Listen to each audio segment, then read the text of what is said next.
La dictature parfaite serait une dictature qui aurait les apparences de la démocratie, une prison sans murs dont les prisonniers ne songeraient pas à s'évader.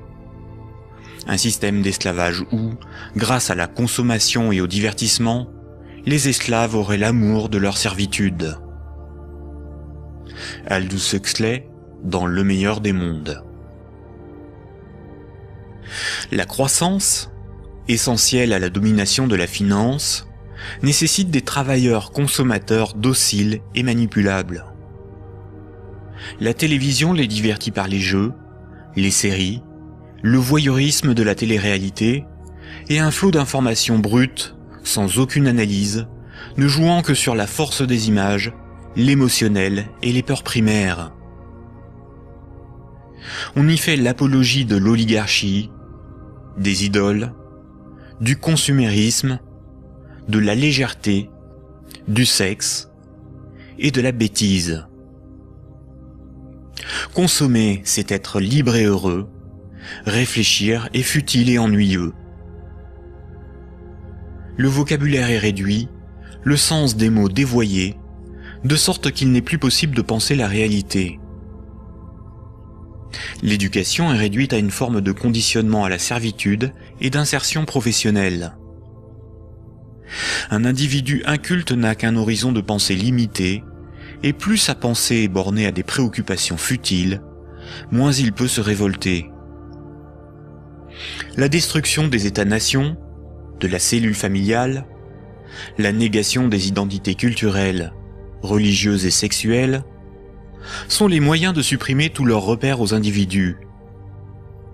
Ils n'ont alors ni l'environnement social et institutionnel, ni les ressources mentales pour s'opposer à la domination mondiale des multinationales et de l'oligarchie financière, politique et capitalistique. Il faut comprendre que la télévision, la radio et la presse sont des médias unidirectionnels, alors que l'Internet est multidirectionnel. Les médias unidirectionnels sont maîtrisés par un petit nombre de personnes soigneusement sélectionnées par les oligarchies politiques et financières pour délivrer des programmes servant leurs intérêts. L'opinion du citoyen est ainsi formatée, maîtrisée, contrôlée.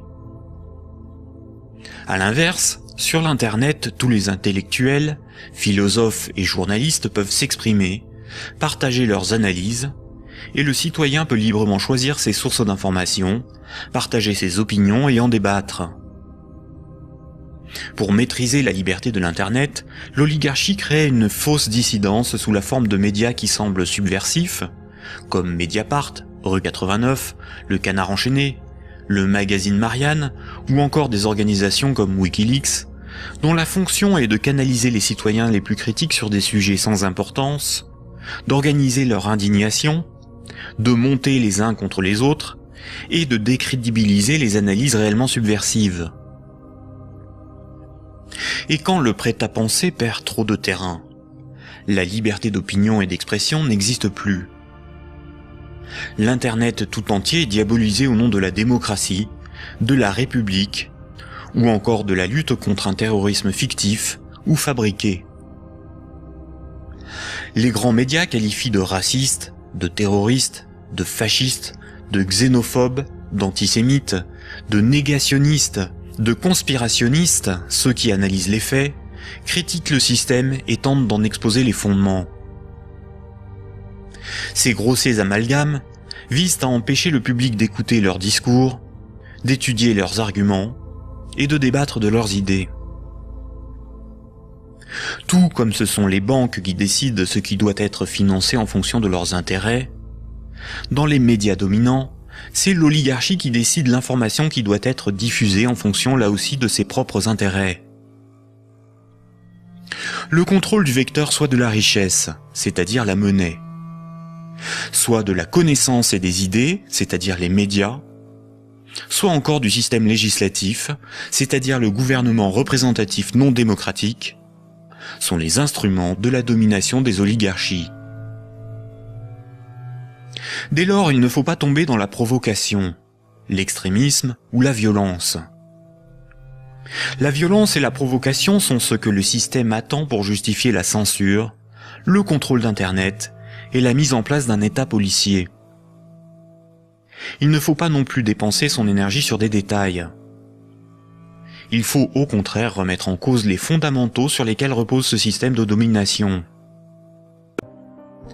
Voltaire, figure emblématique des Lumières, disait ceci: un pays bien organisé est celui où le petit nombre fait travailler le grand nombre, est nourri par lui, et le gouverne. Si le pouvoir était donné au peuple, il aurait défendu ses intérêts propres au détriment de la minorité des riches, des notables et des banquiers. Écoutons le philosophe Alain Badiou parler de la démocratie actuelle. Voyez-vous, Alain Badiou, c'est ce que nous avons trouvé de moins mauvais pour choisir nos dirigeants. Oh, la théorie du moins mauvais, ça, vous savez, la théorie du moins mauvais ne peut pas impressionner le philosophe que je suis. Hein. Elle a beaucoup servi pour justifier le pire, le moins pire par rapport au plus pire, par exemple. C'est Churchill qui a inventé cette histoire, qui a consisté à dire que la démocratie, c'était le pire de tous les régimes, à l'exception de tous les autres. Il avait raison? Eh ben non, il n'avait pas forcément raison. Pourquoi aurait-il eu raison? Parce que sous la démocratie, on peut vivre. Oui, il se peut que le meilleur régime politique soit à venir, qu'il dépende d'une invention de l'humanité. Après tout, vous savez, pendant des millénaires, ce à quoi nous assistions, c'était à des théocraties, à des régimes extraordinairement tyranniques et oppressifs. Ils ont duré bien plus longtemps que votre démocratie, bien plus longtemps. Donc cette démocratie, c'est peut-être tout simplement une sorte de petit intervalle dans l'histoire. Surtout que elle ne marche que là où le capitalisme est déchaîné. Hein. Ça, c'est un fait. Hein. Le régime parlementaire démocratique, je le constate, c'est un fait. Il n'existe comme régime installé, consensuel, conséquent, que là où l'économie capitaliste s'est développée. Et quand l'économie capitaliste commence à flancher, ce type de représentation politique se sent aussi un peu malade, n'est-ce pas ? C'est là où on en vient au cœur de votre pensée. Un tout petit moment d'explication. Vous êtes, Alain Badiou, un de ceux qui avaient revendiqué le mot communisme, alors même que les régimes communistes ou étiquetés communistes étaient effondrés. Vous aspirez à un régime politique qui serait placé sous le signe de l'égalité. Tout votre livre, toute la République de Platon, tourne autour de cette idée. La cité idéale, c'est la cité de l'égalité, la cité de l'idée juste, donc du communisme. Et quand vous nous dites, pour moi, le capitalisme, c'est l'équivalent de la démocratie, là est la racine de votre rejet de la démocratie, je ne vous trahis pas. De cette démocratie-là, parce que je n'accepterai pas de dire que je rejette la démocratie. Vous avez parlé tout à l'heure d'une illusion démocratique, mais la démocratie que nous connaissons aujourd'hui, c'est elle qui est l'illusion démocratique. Parce que personne, dans le débat politique français ou étranger, dans les pays démocratiques, ne veut abolir le capitalisme, c'est ça le sujet. C'est pas exactement ça, c'est un petit peu plus précis. C'est parce que les différents gestionnaires possibles de notre société sont des gens qui, de toute façon, admettent pour l'essentiel l'ordre établi. Ça, il faut en convenir.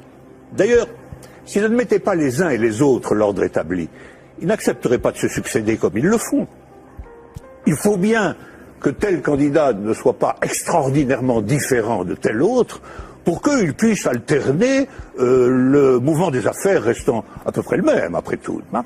Donc il y a un consensus fondamental qui fonde ce que vous appelez, vous, la démocratie, qui est une démocratie tout à fait normée, tout à fait particulière, et qui repose sur des acceptations fondamentales premières. Voilà. Et donc je soutiens que nous ne vivons pas du tout en démocratie. Nous vivons en réalité en oligarchie. Voilà. Nous sommes dominés par une oligarchie financière, politique et médiatique. Tout le monde le sait d'ailleurs. Tout le monde voit parfaitement qu'il faut absolument maintenir ce système pour maintenir le système politique lui-même.